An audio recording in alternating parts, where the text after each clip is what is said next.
Hey friends, Pam and Tommy, episodes 1 through 3.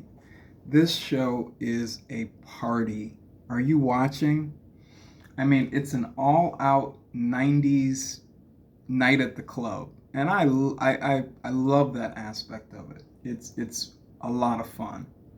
So this show follows Seth Rogen, or Rand. He's a contractor in Los Angeles in the 90s. And Los Angeles in the 90s in this show, it's like the 1960s. It's, the swinging 60s or 70s. It's a wild time. But he's a contractor and a jack of all trades. He's done it all. He's been a contractor, a plumber, an adult actor.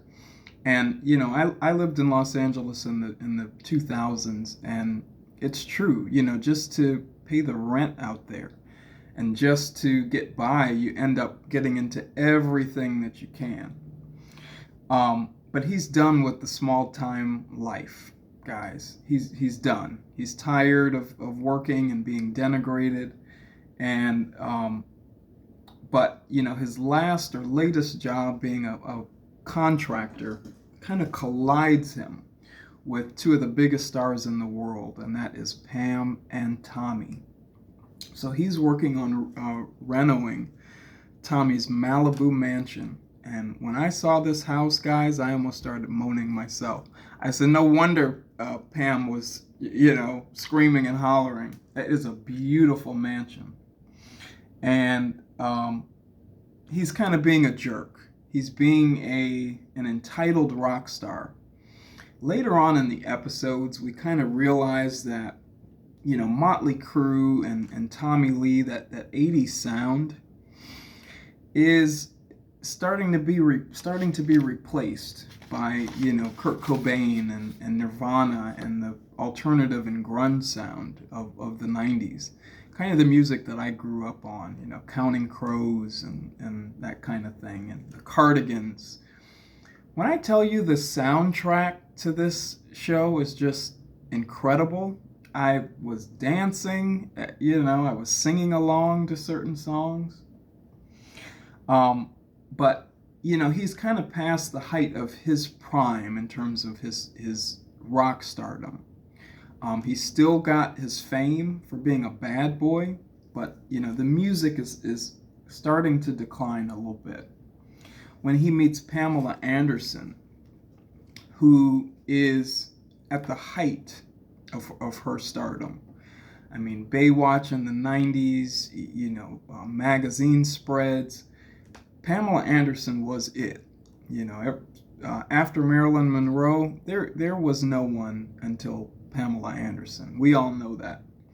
But very much in the same way of Marilyn Monroe, and I hope I didn't say Marilyn Manson. If I did, I'm sorry. But kind of in the same vein of Marilyn, it's an unsustainable height.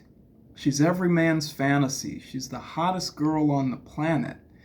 And, we kind of know how men can use you and spit you out. So she's kind of in an unsustainable place, trying desperately to get respect in the industry, for Barbed Wire, her major motion picture release, to be a huge hit and to be taken seriously.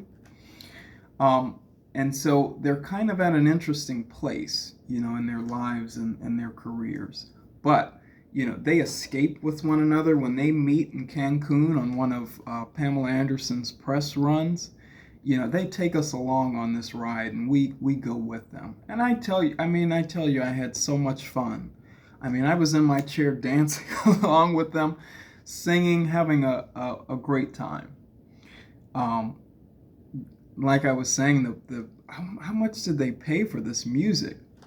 The Cardigans' love song, the Tootsie Roll. I was just having a blast.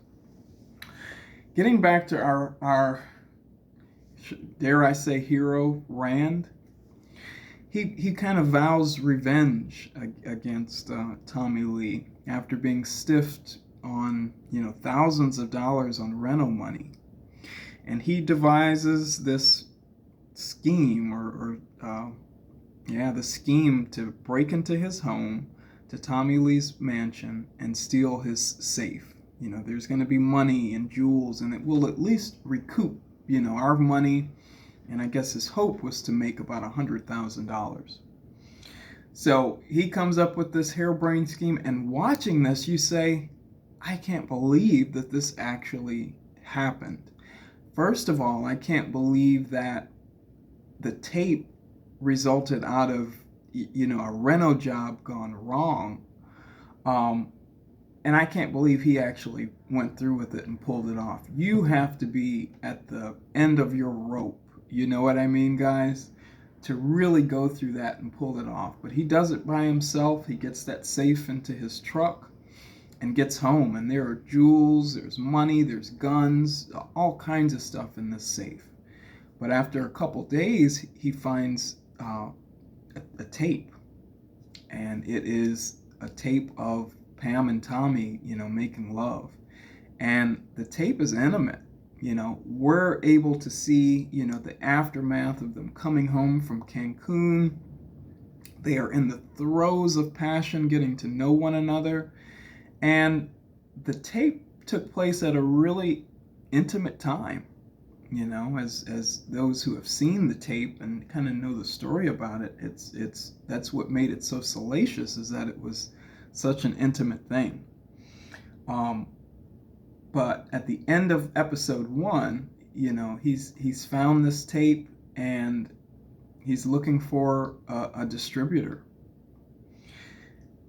Can't find one. We get into episode 2. Can't find a distributor. Everyone says you've got to have a release form. You've got to have a release form.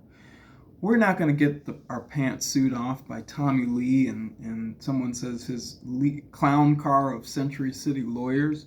Who's going to go through that?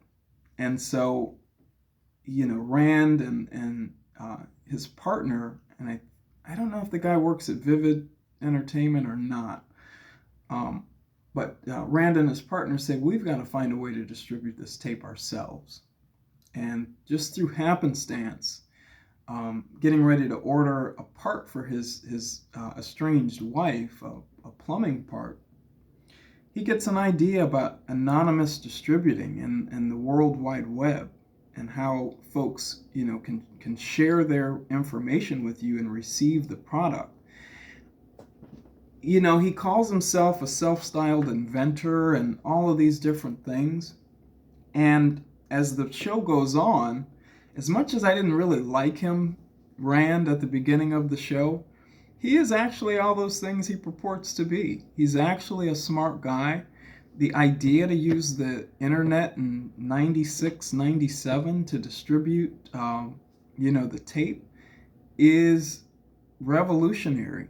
And it results, as we'll come to find out later in the later episodes, in the first internet viral sensation.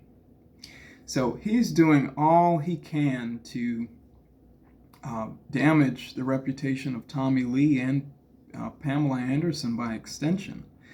And at the same time, Pamela Anderson is out and earnestly trying to make a legitimate career for herself. The Barbed Wire press tour is coming up, and this is towards the end of episode 3. And, they've asked her what's, her press lady asks, what's your angle? How are you going into this? Because we need a compelling narrative to sell the story, to sell you, so that you can go to these daytime talk shows and have more than just tits and face to sell. So she talks about Jane Fonda, being a heroine of hers, how she did the film Barbarella, she played a sex symbol, but then went on to play, Oscar caliber roles, went on to be an activist, went on to be a fitness model in the 80s, and continued to reinvent herself with these juxtaposing identities for the rest of her career. And Pam says, that's me. And it's the first time I heard that comparison with Jane Fonda. But now that I hear it, it's really interesting to see the things that Pam is interested in, the charity work, the lobbying that she's done, even recently with Julian Assange and the WikiLeaks and all of that stuff. That's been really fascinating, to stand up for truth in media and all of those different things. So Pamela Anderson has, in her own way, been a really, really interesting character and a likable person. In the show, they bring up, and kind of disparagingly, they bring up so many other ladies' names: Jenny McCarthy, Denise Richards, Carmen Electra, Jenna Jameson, on and on and on and on. Pamela Anderson is different from some of those other ladies. They're all incredible, great actresses. But Pamela Anderson is likable. You can actually tell that she's a kind person. And I kind of like that they're showing that through the show. Episode 2. Okay, guys, the kids have got to get out of the room. You cannot watch this, only with your spouse or significant other if they can handle it. But there is full frontal nudity, gratuitous sex. We see it all. And when Tommy pulled down his pants and revealed himself, I gasped. I said, "Go girl, Pamela. I get it. I get it." So this show is wild. It is a party. And I think you guys are going to have fun. Episode 1 was pretty slow, I'm going to tell you, because you've got to get to episode 2. Once you're in episode 2 and they have gotten to Cancun and they're partying, it's a wild ride and you're in. But you do have to get through episode 1. A lot of the Seth Rogen stuff is not all that interesting. But as the story goes on, you guys are going to be in. So have you guys watched episodes 1 through 3 of Pam and Tommy? I didn't know, but I'm in for the season, and I hope you guys are too. I think going forward, they're going to release 1 episode a week, and so we'll have something to kind of keep the conversation going, and I'm excited about that. As always, guys, please give this video a like, a comment, and please consider subscribing to my channel for more Pam and Tommy, Sex and the City, and more movie and TV related content. I'll see you guys soon. Cheers.